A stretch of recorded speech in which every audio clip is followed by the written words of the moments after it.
Smile for the camera, Frankie.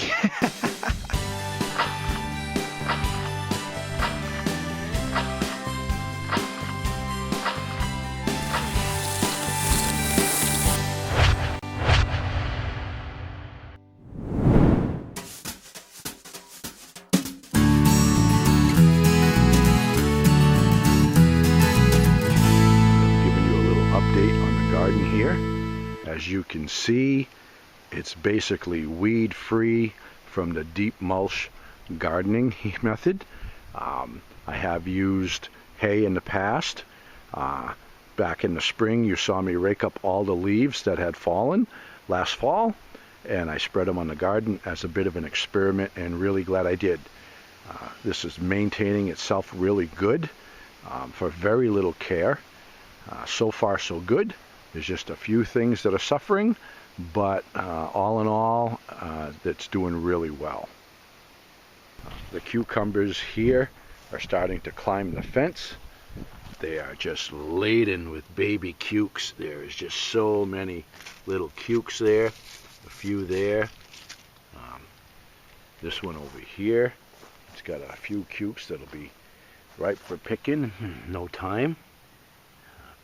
I like that. They stay off the ground, and if I just let them sprawl on the ground, then all the grass grows up around them, and you really can't mow, and it kind of gets to be kind of ugly. And a lot of times the cucumbers, they get hidden, and then when you find them, they're big and yellow, and this keeps them right off the ground here, and they're easy picking that way. And this will climb right up, and the cucumbers will just hang, and it'll be great. The tomatoes, like I said, some got hit with some 27-degree weather earlier, and we didn't do so good, but some of them are bouncing back. Now a few are starting to produce a little bit there, as Frankie demonstrates. Get out of there, come on. That's not a tennis ball. Your tennis ball's right there, mister. Anything green and round's a tennis ball to him. These over here on the end are looking pretty good. Starting to come into it. Yeah, the cold weather really knocked them down a bit, you know. And it's been really dry, not getting much rain, but everything in the mulch is doing fairly decent. Now the beet greens, they are just doing fantastic. Probably harvested beet greens maybe 10 times so far. Just keep clipping them, as you see here. They've been clipping them, and then they just sprout back up with new greens. See that? New leaves there. See? Look at all the new growth. Just keep harvesting them a little at a time, and they sprout right up with new growth. See that? If you let the plant grow and into a beet, and then harvest them, you only get to harvest the beet greens one time.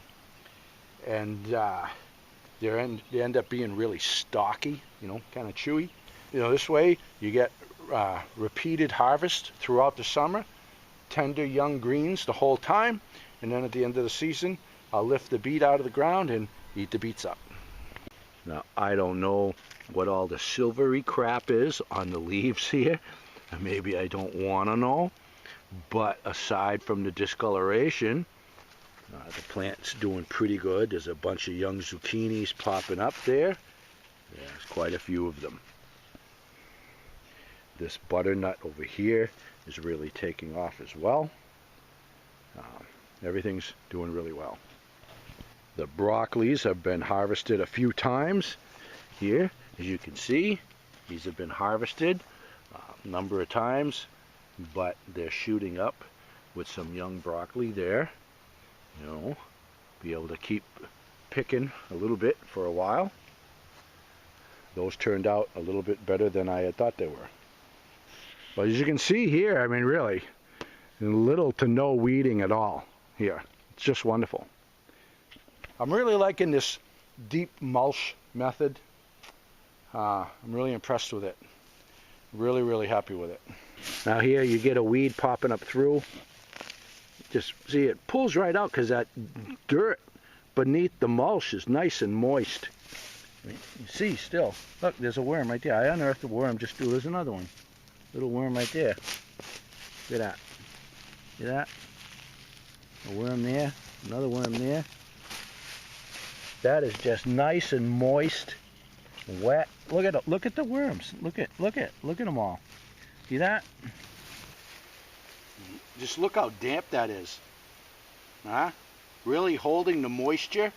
Nice and cool. Just fabulous. Now, as you can see down here, I've got these zucchinis here, and not long ago I filmed this area, and now look at how much this has grown up with weeds. It's like a jungle in here, but yet the garden remains weed free. So without all of this mulch, this would look like this, because the only difference between this area and this area is the mulch, and that's just fantastic. Really made life easy. Now here are the peppers. Some of the leaves don't look really good, but the plants are producing pretty well just the same. Lots of peppers. That one's ready to harvest there. A bunch come in here. Look at the peppers, yeah. So these are doing wonderful, even in spite of being dry. Doing great. And the beans are just crazy. Crazy. Some of the bean plants were so laden with beans, and they grew so big and lush that they just fell over and they broke. Yeah, peppers are just doing great. Wow.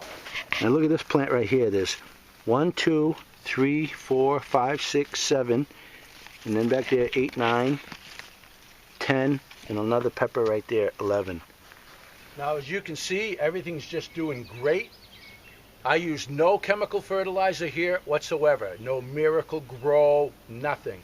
I spent absolutely nothing on fertilizer. Back in the fall, the DEC were doing some gill netting on the St. Lawrence River. They were doing some tests on the fish. I got my hands on some and I buried them in the garden here. That's all I've used to fertilize the ground. I feel it was a good use of the fish. After the testing was done, instead of them going to waste, I put them to good use. I spent no money. And again, all of these plants here were seeds that I got for free about 3 years ago, as I was showing in an earlier garden update. The seeds had expired in 2012. There was a big box at the store giving them away. I got them, I just grabbed a whole bunch. I'm still using the same outdated seeds. As you can see, they're producing just fine. So I spent no money on seeds, no money on fertilizer. I'm not even weeding the garden, just a few things popping up, that's it.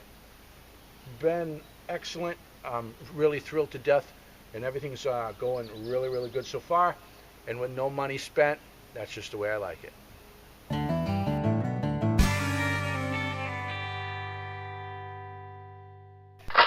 Yeah, I've got this tote here that's got a big crack in it, and instead of just chucking it in the dump, I'm going to try cutting it here and then sinking it into the ground to about here and using it as a raised bed for my beets here.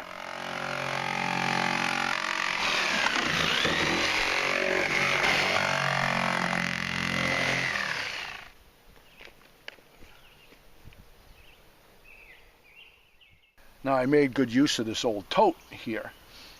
It was all cracked, like you could see, and it's not going to hold water or anything. It's just going to fall apart if you try and put any weight in it, of course. So instead of just throwing it away, I cut the bottom off and I placed it in the garden here and then filled it back up with dirt. Now I'm going to grow some beets in it. Now, an off-grid situation, when you don't have a hose and you have a real dry spell where you have to water your garden, I found that it's very beneficial to have it in either a barrel ring or surround it with some landscape border or something of that nature. That way when you dump in a bucket of water, it doesn't just bead up and roll away from the plants. It stays right where the plants are. Just a little bit of a border above the ground will retain the water, and it disperses into the soil right where it's needed. Now here, the little beets I planted in this tote here are doing really nice, popping up real nice. I can see the soil's really dry. I'll dump in a pail of water, but this tote was destined to head to the dump, but I extended the life out of it, and this is going to produce some more really nice beet greens for me. Now, without this, when the soil is dry like this and you dump on a bucket of water, it generally just rolls away. But this will retain the water long enough, and the water will sink right into the root systems, right where it's needed, and I'm not wasting water or my efforts. This works out really, really good for me.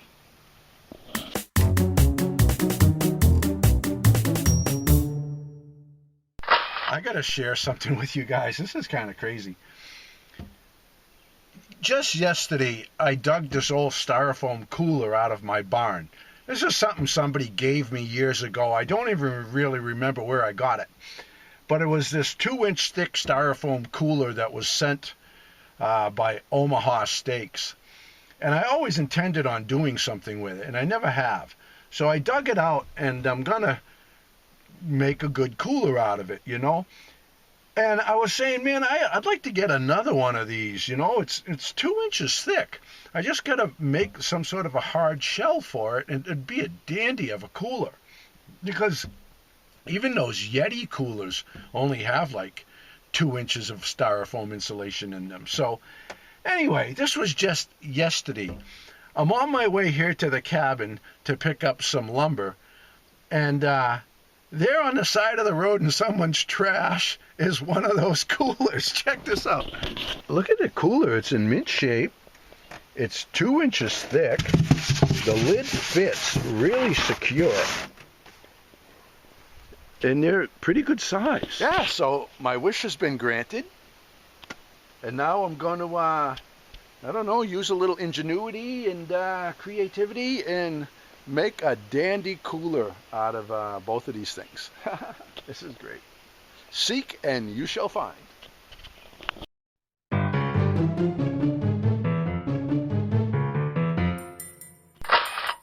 There's a little Junko right there. Come here, little guy. Come here. Oh, look at that. Oh, this is wicked cool.